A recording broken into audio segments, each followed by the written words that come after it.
¿Se me escucha bien, más o menos? Bueno, hemos leído un texto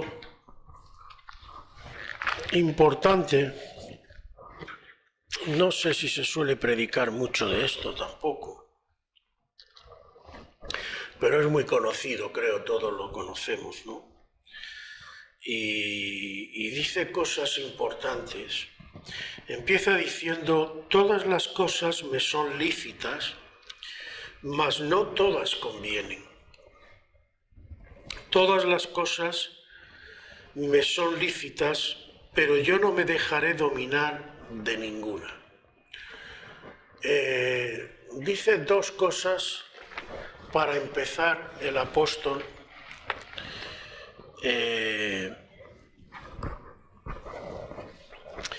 Que hay como cosas que tenemos que tener en cuenta. Es decir, hay cosas que son lícitas, es decir, que pueden ser legales. Lícita viene de legal, pero no me convienen a lo mejor. Esto chocaría un poco con lo que el mundo entiende por libertad, ¿no? De poder hacer lo que te dé la gana. Pero en nuestra vida tenemos que aprender a discernir y a separar cosas. Y hoy un poco va de esto el tema. A veces vamos por la vida y solo reflexionamos sobre el tema de, bueno, si no cometo pecado o si no tal, a lo mejor lo puedo hacer, ¿no?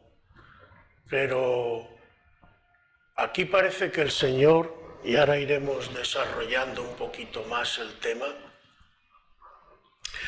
parece que el Señor quisiera hacernos ver que hay cosas que tenemos que medir, que calibrar, que pensar, no solamente si es pecado, sino si nos convienen o no nos convienen.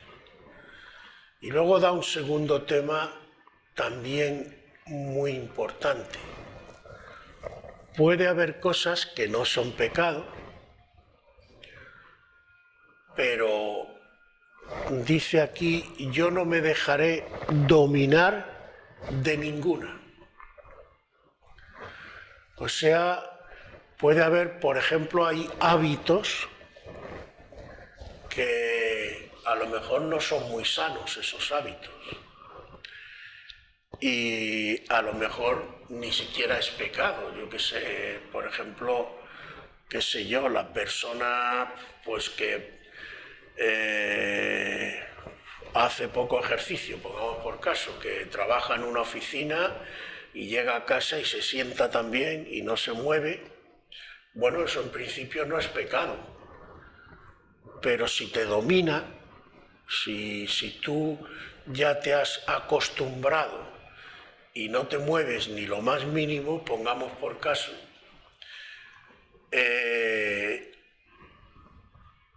estás dejando dominar por eso. Y no debes dejar que ese hábito te domine. O el que se pasa el día durmiendo y no hace nada, o el que, yo qué sé, cualquier cosa de esta. Son hábitos contra los cuales el Señor dice que no debes dejarte dominar. Y porque trae consecuencias a tu vida. Pero luego sigue diciendo, esto lo digo un poco a modo de introducción, es decir, que el Señor está en un primer momento hablando a través del apóstol y diciendo: meditad las cosas, pensadlas. No vayáis por la vida tan de, bueno, si esto no, porque además hay razones importantes. Y ahora ya vamos a entrar más en el tema. Dice: las viandas para el vientre y el vientre para las viandas, pero tanto al uno como a las otras destruirá Dios. Esto es importante.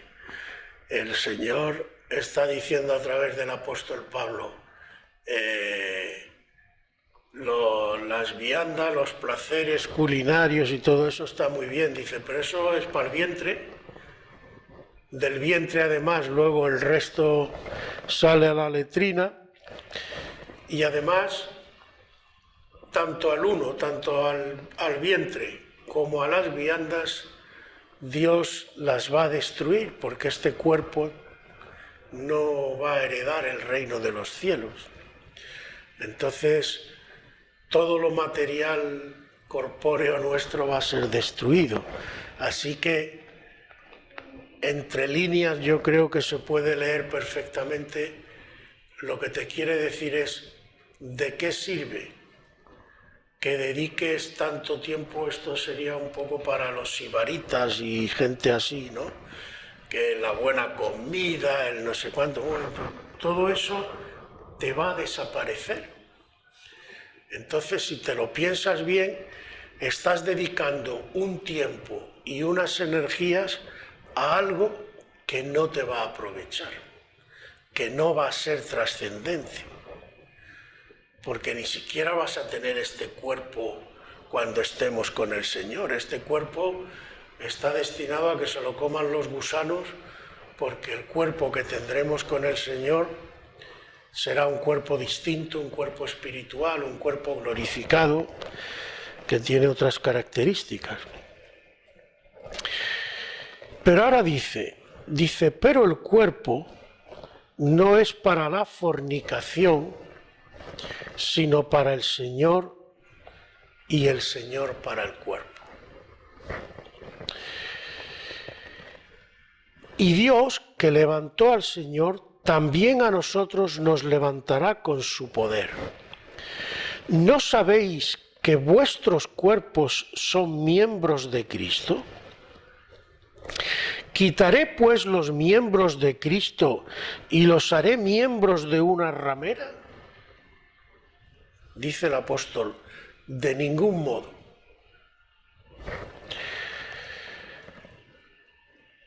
¿O no sabéis que el que se une con una ramera es un cuerpo con ella? Porque dice, los dos serán una sola carne. Aleluya. Vamos a pararnos aquí un momento. Aquí el Señor parece que, o el apóstol Pablo, inspirado por el Señor, da un giro y primero ha hablado de la comida, del cuerpo, de lo material, pero ahora dice, ojo también, ojo con lo que hacéis, porque el cuerpo es para el Señor y el Señor para el cuerpo. Dicho de otra manera, aquí hay algo que tenéis que saber y aquí ya solamente no estamos hablando ya de cosas que nos convienen o no nos convienen, de las que nos debemos dejar dominar o no, sino que además claramente, como vamos a ver, entramos ya en un pecado y en un pecado serio. Y el Señor dice y empieza diciendo que nuestro cuerpo, cuando aceptamos al Señor, nuestro cuerpo tiene una nueva función a partir de que tú conoces a Cristo. Dice, y el cuerpo, cuando tú conoces a Cristo, dice claramente, no es para la fornicación.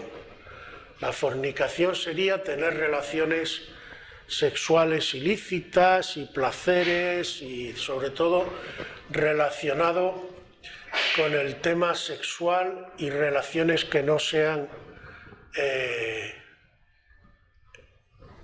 legales delante de Dios o dignas delante de Dios. Es decir, todo lo que esté fuera del matrimonio, por ejemplo, o todo lo que sea aberrante también dentro del matrimonio, porque esa es otra, pero bueno, sería otro tema. Pero el Señor dice en otro sitio que cada uno sepa mantener su propia esposa en santidad y amor. Es decir, no todas las relaciones sexuales son agradables delante del Señor. Pongamos por caso las famosas estas que hay ahora, porque Satanás, como va cada vez más, las relaciones, ¿cómo se dice ahora? El porno duro ese, eso, en fin, relaciones de estas que se dan con el látigo, yo qué sé, barbaridades, ¿no? Donde tú humilles a la otra persona, por ejemplo, o ciertas prácticas aberrantes, evidentemente eso Dios no lo va a aprobar, porque eso, que yo sepa, no entra dentro de la categoría de santidad y amor. Pero bueno, a lo que voy, aquí lo que se está refiriendo sobre todo es relaciones fuera de lo que sería el matrimonio, porque el matrimonio y las relaciones correctas dentro del matrimonio sí que Dios las aprueba, y no solo eso, sino que son santas delante del Señor, porque fue Dios el que instituyó el matrimonio y Dios el que dio el mandamiento de que serán los dos una sola carne, ¿vale?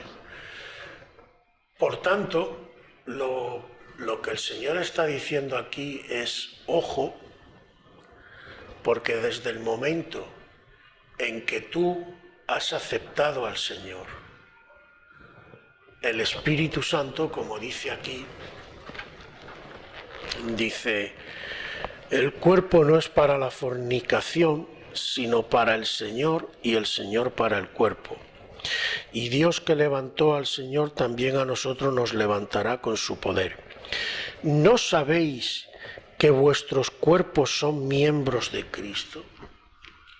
Es decir, tú eres consciente de que tu cuerpo forma parte del cuerpo de Cristo. Tu cuerpo forma, con todo el conjunto de la Iglesia, el cuerpo del Señor. Sigue diciendo: ¿quitaré pues los miembros de Cristo y los haré miembros de una ramera? Cuando tú tienes relación con una mujer que no es la correcta, porque tu mujer sí es la correcta, entre otras cosas, ¿por qué? Porque te haces uno con ella. Entonces, al hacerte uno de forma legal, tu mujer, como dice en otro sitio, incluso en el caso de que el marido o la mujer no sean incrédulos, ¿qué dice la palabra? Que el marido o la mujer incrédulo es santificado o santificada en la fe del marido o de la mujer. Dios considera a tu cónyuge, digamos, bajo la cobertura, en este caso, de la santidad de Dios. No la considera, o no lo considera, según el caso, como ajeno. Y eso quiere decir, entre otras cosas, que cuando tú tienes relaciones con esa persona no estás en pecado. Pero ojo, si no es tu verdadera mujer, si no es tu verdadero marido, sino que estás teniendo con una persona ajena relaciones, entonces la cosa cambia.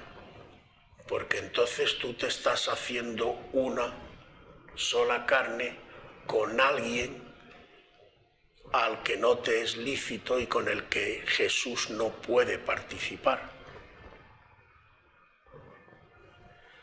Y eso implica un problema serio, porque el matrimonio es una figura, entre otras cosas, hermanos. Por esto el Señor también dice, y es importante, que no nos unamos en yugo desigual con los incrédulos, porque implica cosas, tiene consecuencias, ¿no?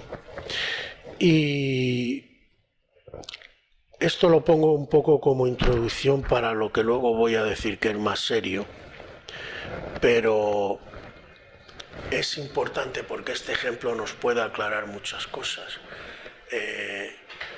Creo que ya lo he hablado alguna vez, pero el matrimonio, y esto yo creo que hasta se tendría que enseñar más en las iglesias, a veces yo creo que falta en este tema mucha más enseñanza, pero en el mundo el matrimonio solo se tiene como algo bueno, de compañerismo, de juntarse los dos. Hoy ya no te digo, hoy ya te vuelves loco. Yo escucho cada cosa por ahí. De hecho, ya la gente ni siquiera se casa, ni se juntan simplemente. Y bueno, yo creo que el Señor, cuando mire todo este panorama, tiene que estar el pobre deprimido y asustado, en el sentido de decir, vaya. Pero el matrimonio, tal como Dios lo concibió desde un primer momento, cuando dice que por tanto dejará el hombre a su padre y a su madre y se unirá a su mujer y ya no serán más dos sino uno. El matrimonio es mucho más que simplemente ser compañeros, mucho más que simplemente criar hijos, mucho más que llevar una vida más o menos adecuada y ser compatibles o no ser compatibles. Yo creo que demasiadas veces nos quedamos solamente en ese tema. Pero yo creo que ya una vez hablé de este tema. La relación hombre-mujer es una figura instituida por Dios que trasciende muchas de las cosas que nosotros pensamos o suponemos, porque el propio Señor lo ha establecido. Ya no serán dos, sino serán uno. Es decir, como os dije hace algún tiempo, el matrimonio, la relación matrimonial hombre-mujer, si os fijáis, es una figura de la Trinidad y implica de alguna manera que entre el hombre y la mujer debería de haber la misma relación que hay entre la Trinidad, Padre, Hijo y Espíritu.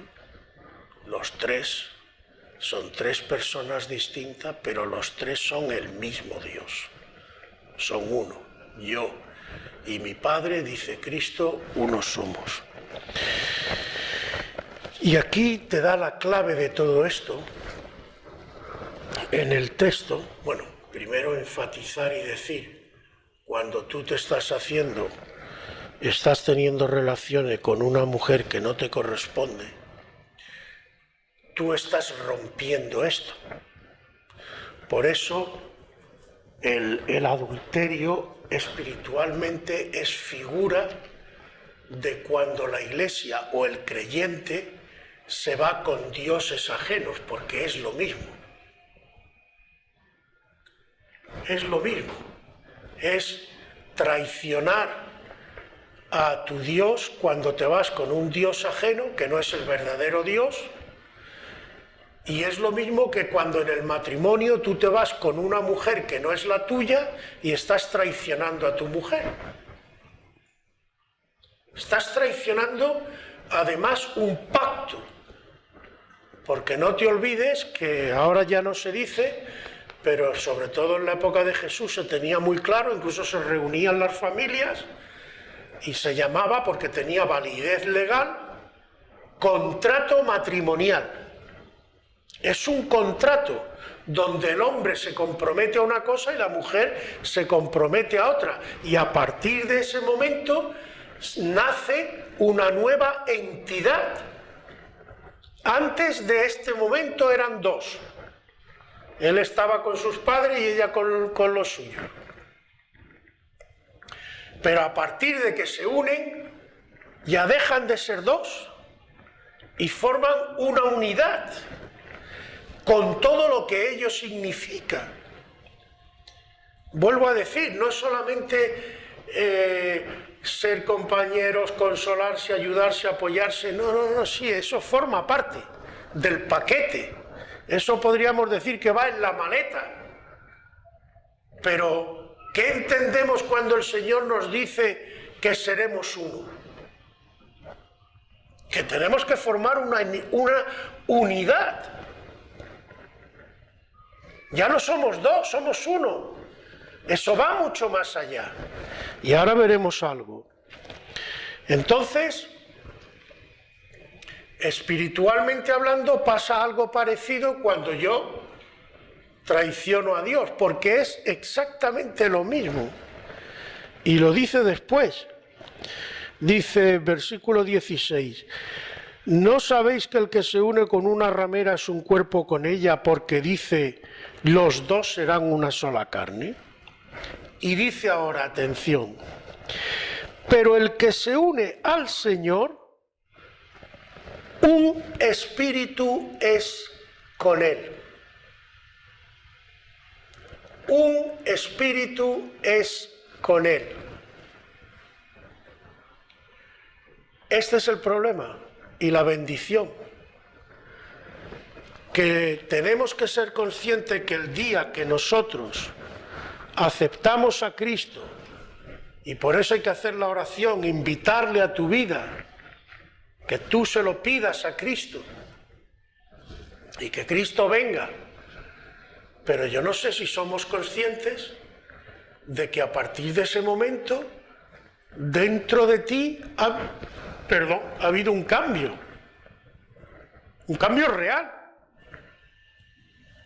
Porque dentro de ti, a partir de ese momento, ¿qué ocurre? Hay una nueva entidad. Hay un nuevo ser dentro de ti. Un ser que se llama Jesucristo, que en realidad es el Espíritu Santo. Dentro de ti. La naturaleza de Dios dentro de ti. Ahora, ¿qué ocurre? Desde ese momento, nuestro cuerpo, en realidad, ¿qué es? Una casa, por eso se dice, y el propio Cristo da testimonio cuando dice, destruid este templo. Un templo es, ¿qué es? Una morada, donde mora en este caso, en el caso del templo físico es Dios, digamos, o en aquella época sería Dios, pero en el caso cuando nos referimos a nuestro cuerpo, si no estás todavía convertido, sería la residencia de tu espíritu. ¿Vale? Entonces, cuando viene el Espíritu Santo realmente ¿con quién trata? ¿Con quién te hace uno? El que se une al Señor es un espíritu con Él. ¿Cómo te haces tú un espíritu con el Señor? ¿Físicamente? No. Espiritualmente. Luego es tu espíritu el que se hace uno con el Espíritu del Señor. Y este cuerpo es la casa donde ese, llamémoslo así, en realidad lo es, por lo menos en potencia, donde ese matrimonio que tú has hecho con el Señor vive. ¿Vale? Por eso, entre otras cosas, y vemos como todo está enlazado, el Señor dice, ojo con las relaciones y tal, porque tú, en ese momento, te has hecho uno con el Señor. Ahora, como en todo matrimonio, ¿qué ocurre? Que hay un camino y hay cosas que habrá que poner para que se ajuste la cosa. Normalmente, a mí solo se me ocurren 3 formas de que 2 personas sean una, espiritualmente. Una es, por ejemplo, el espíritu, pongamos él y ella, ¿no? Que el espíritu de él y de ella, que sería lo que normalmente entenderíamos en el mundo, digamos, bueno, vamos a intentar armonizarnos, vamos a ver, yo voy a ceder hasta aquí y tú vas a ceder hasta aquí. Nos ponemos de acuerdo y entre los dos, ¿vale?, llegamos a un punto medio. Entonces, estamos en armonía porque, digamos, yo voy a respetarle al otro una serie de cosas y el otro me va a tener que respetar a mí una serie de cosas. Y llegamos a un acuerdo. Y entonces nos entendemos y nos movemos de este acuerdo, dentro de este acuerdo. Eso podría ser una forma. Otra forma podría ser que él dijera, por ejemplo, no, aquí mando yo y lo que yo digo es lo que se hace. Y ella dijera, bueno, pues bien, lo acepto. Entonces, ahí el que manda es el espíritu de él. Podría ser al revés, que ella dijera, no, yo te quiero mucho, Pepito, pero aquí la que manda soy yo. Y como tú no hagas lo que yo quiero, pues la cosa no va. Y él dijera, bueno, bien, pues ya está, tú mandas.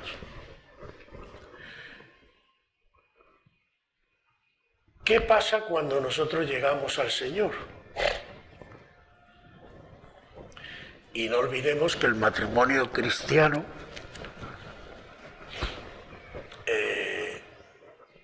es una figura, y acordaos que no es solo cosa de 2, sino de 3, de él, de ella y el espíritu, tenerlo ahí de momento.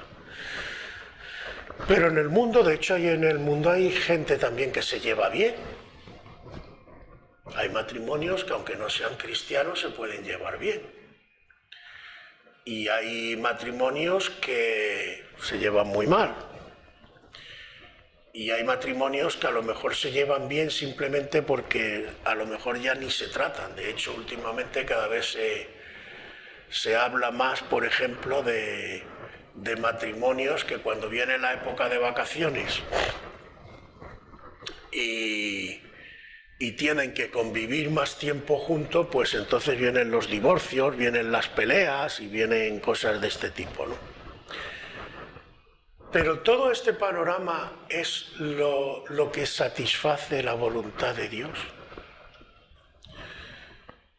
Si vamos a la palabra del Señor, ¿cómo puedo ser yo uno con el Señor? Voy a decirle al Señor, mira, yo estoy dispuesto a ceder en esto, ¿vale? Y en aquello.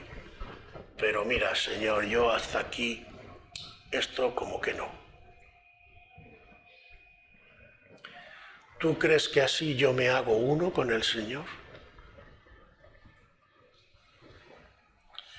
¿Es posible ser uno con el Señor en ese plan? Vamos a ir un paso más.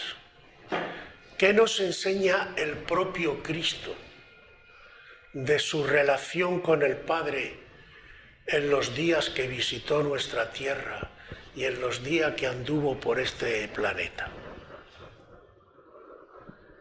¿Qué vemos en Cristo? ¿Cómo era su relación con el Padre? Amor expresado ¿cómo? Porque la clave está en el amor, en la obediencia.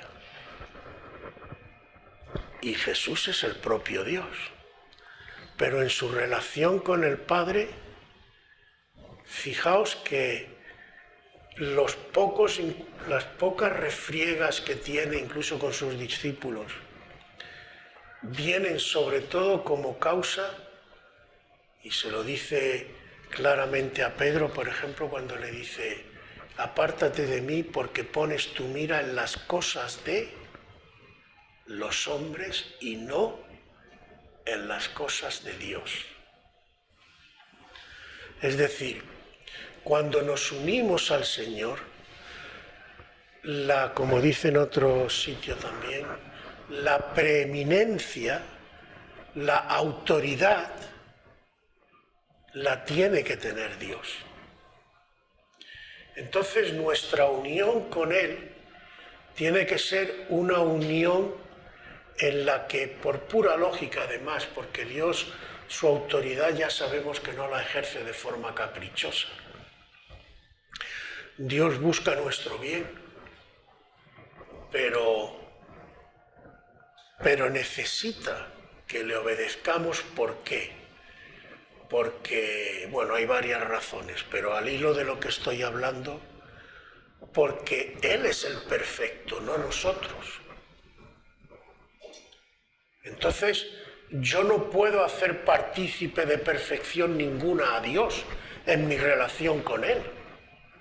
Soy yo el que tengo que aprender de Él, el dejarme guiar por Él, para que Él me pueda ir moldeando y cambiando. Es decir, voy a poner un ejemplo, pero solo es ilustrativo, no digo que sea así, pero para que os hagáis una idea.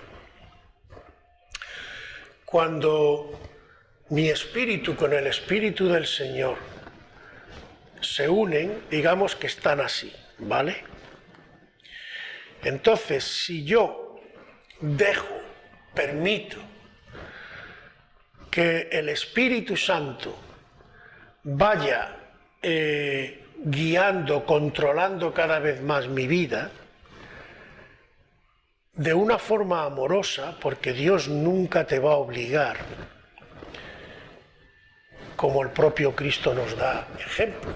Cuando, por ejemplo, en Getsemaní Él dice: no se haga mi voluntad sino la tuya. El Padre, en ningún momento, el Padre está obligando al Hijo a que haga su voluntad.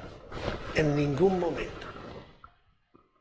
Pero el Hijo dice: no, yo tengo que hacer la voluntad de mi Padre, es lo que me conviene, es lo que me interesa.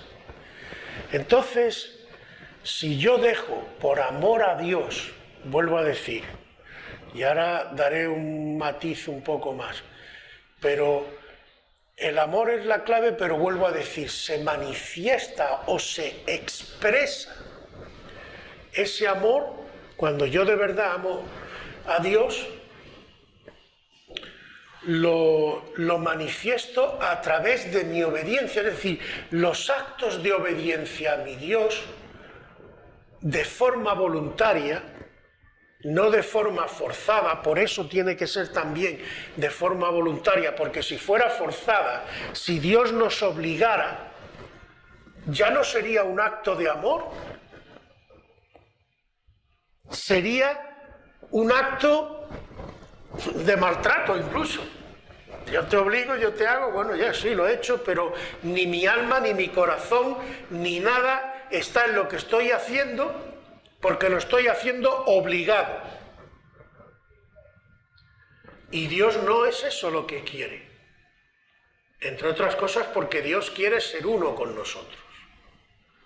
Y como quiere ser uno, quiere que tú lo hagas impulsado por ese amor que le tienes a Él, y que cuando llega un momento difícil tú dices: bueno, me va a costar obedecer, pero es que yo le amo a mi Dios y mi Dios me ha demostrado a mí hasta dónde ha llegado.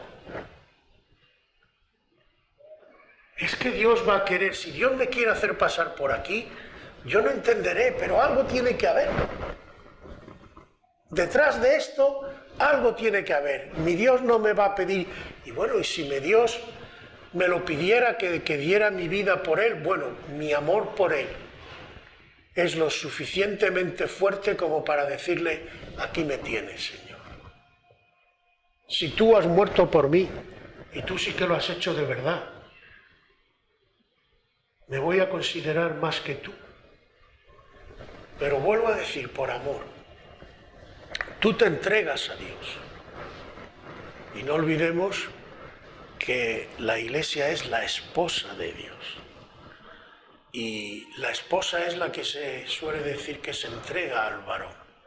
Pero tiene su significado, hermanos. Tiene su significado por esto que digo de la relación. Cuando tú realmente te ofreces voluntariamente a Dios y tu espíritu se ofrece en obediencia, ¿qué va a pasar? Que el espíritu tuyo con el de Dios se van a ir como infiltrando el Espíritu Santo dentro de tu espíritu. Vuelvo a decir, esto es una imagen para que os hagáis una idea de por dónde van los tiros. No digo que sea así, no sé lo que pasa a nivel espiritual exactamente, pero la idea es que el Espíritu Santo va como calando dentro de ti. La naturaleza de Dios, no te olvides que el Señor dice, las palabras que yo os hablo son ¿qué? Espíritu y son vida. Cuando tú comes de la palabra de Dios y la haces parte de ti, cuando tú dejas que el Espíritu Santo trabaje tu espíritu, lo que está ocurriendo es que la naturaleza de Dios está empapando tu naturaleza, está empapando tu espíritu, no tu cuerpo. Y entonces tú empiezas a experimentar un cambio. Por eso ciertos versículos en la Biblia hay gente que no los entiende. Tenemos la mente de Cristo, sed del mismo sentir que tenía Cristo. Claro, si tú no participas de esa naturaleza y no dejas que esa naturaleza divina empape tu ser, tú estas frases te resultan a chino. Pero esto es una realidad espiritual. Si tú dejas que el Espíritu Santo trabaje tu espíritu como Él quiere, tú vas a empezar a pensar como Cristo, a razonar de la forma que Cristo lo hacía, a experimentar sentimientos que tú a lo mejor antes no tenías y amarás a las personas de otra manera, serás más misericordioso, serás más compasivo, tendrás más paciencia. ¿Por qué? Porque esa naturaleza te está impregnando y los frutos que produce esa naturaleza, y ahí veis cómo toda la palabra de Dios, bendiciones Ana, buen viaje, como toda la palabra de Dios concuerda cuando lo coges desde el punto de vista espiritual. Cuando esa naturaleza te va empapando, ¿qué produce esa naturaleza? Unos frutos. Como un limón sale de un limonero y un peral da peras. ¿Por qué? Porque la naturaleza de ese ser vivo, de ese árbol, se expresa dando ese tipo de fruto. Pues la naturaleza del Espíritu Santo se expresa dando los frutos del Espíritu, que todos sabemos que son amor, fe, paciencia, paz, etc. Cuando esa naturaleza va tomando el control, no solo tomando el control, porque es que vuelvo a decir, el control solamente indica como si el Señor te llevara de la oreja, pero aquí se trata de algo más profundo. Aquí se trata de que tú vas a experimentar un cambio espiritual. Tú vas a cambiar, hoy dirían quizás para que se me entienda mejor, va a haber un cambio de tendencias dentro de ti. Si tú antes tendías a una cosa, ahora vas a empezar a tender a otra cosa. ¿Por qué? Porque tu naturaleza está cambiando. Tu espíritu se está empapando del Espíritu de Dios.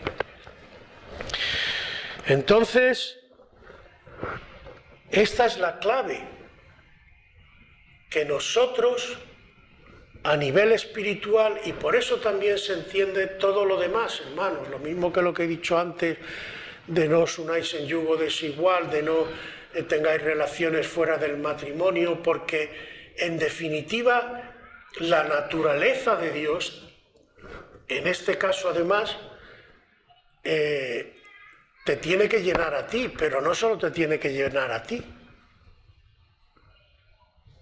Si tú eres uno con tu mujer, tiene que llenar a tu mujer. Si tú eres uno con tu marido, tiene que llenar a tu marido. Por eso Dios nos da ciertas normas. Y por eso Dios nos pone, porque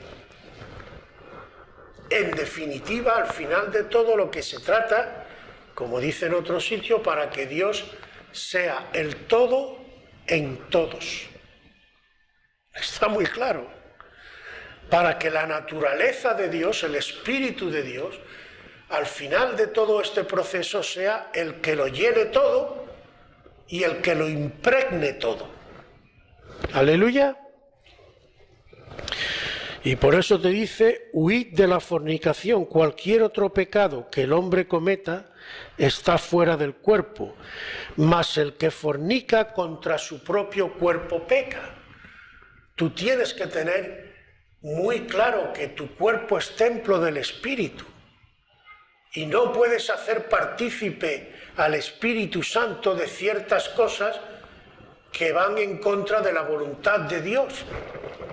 Entonces soy yo el que me tengo que adaptar y el que tengo que obedecer para ir yo cambiando conforme a la voluntad del Señor. ¿O ignoráis que vuestro cuerpo es templo del Espíritu Santo, el cual está en vosotros, el cual tenéis de Dios y que no sois vuestros? ¿Eres consciente de esto? No nos pertenecemos a nosotros mismos, y esto también es literal. Hemos sido comprados por precio. Dios nos ha rescatado, pero Él ha pagado un precio. Entonces, somos de Él. Lo único que Él no nos obliga, lo único que Él no nos tiraniza, quiere que hagamos las cosas voluntarias, pero le debemos mucho, le debemos la vida. Y además doblemente, el día que nacimos y el día que nacimos de nuevo. Y además lo único que Él quiere es nuestra bendición, pero Él no puede participar de pecados. Y no solo eso, ya dejando el pecado al margen, como he dicho, que dice al principio el apóstol, hay cosas que a lo mejor no son pecado, pero no me convienen. Y hay cosas de las que yo no debo dejarme dominar. Solo el Espíritu de Dios tiene autoridad sobre mí. Solo el Espíritu Santo tiene que guiar mi vida. Solo el Espíritu de Dios tiene que moverme y cambiarme. Entonces, no sois vuestros, porque habéis sido comprados por precio. Glorificad pues a Dios en vuestro cuerpo y en vuestro espíritu, los cuales son de Dios. Es decir, yo soy llamado, nosotros somos llamados a glorificar a Dios. ¿Y cómo se glorifica a Dios, hermanos? Pues lo acabamos de decir y se puede resumir en una sola frase. Glorificar a Dios es amarle a través de la obediencia. Y no nos olvidemos nunca de esto. No se trata de obedecer por obedecer. No se trata de obedecer para decir qué fuertes somos, que soy capaz. No, nada de eso. Acordaos de 1 Corintios 13, cuando dice, aunque dé mi cuerpo para ser quemado, si no lo hago por amor. Y el amor es, bueno, la gente piensa que es un sentimiento, pero es más, el amor es una naturaleza, hermano. Dios es amor. Está todo relacionado. Pero entendamos, para el hilo de lo que estamos hablando, entendamos que lo que aquí quiere decir el Señor con amor sería que yo me entregue voluntariamente al Señor y le deje empapar, llenar mi vida de una forma voluntaria, por amor a Él. Que Él perciba, porque Dios ve nuestros corazones, que Él es tan importante para nosotros que somos capaces de sacrificarnos por Él, que somos capaces de dejar que el Espíritu de Dios tome el control de nuestra vida y nos cambie. Y además lo haremos casi sin darnos cuenta, nos iremos dando cuenta de que vamos cambiando, el Espíritu va obrando y nuestra naturaleza va a ir cambiando. Pero no nos olvidemos y seamos conscientes de que a partir del día, del momento en que le dimos nuestro corazón y nuestra vida al Señor, ya no somos Él y yo, sino yo soy uno con el Señor. Esto es muy serio, hermano, más serio de lo que parece. Y el matrimonio, vuelvo a decir, ese sería otro tema aparte, pero también habría mucho que hablar al respecto, al hilo de todo esto. Pero el matrimonio pasa igual. Yo tengo que ser consciente de que yo ya no soy solo yo y mi mujer por otro lado, sino que los dos somos uno delante de Dios.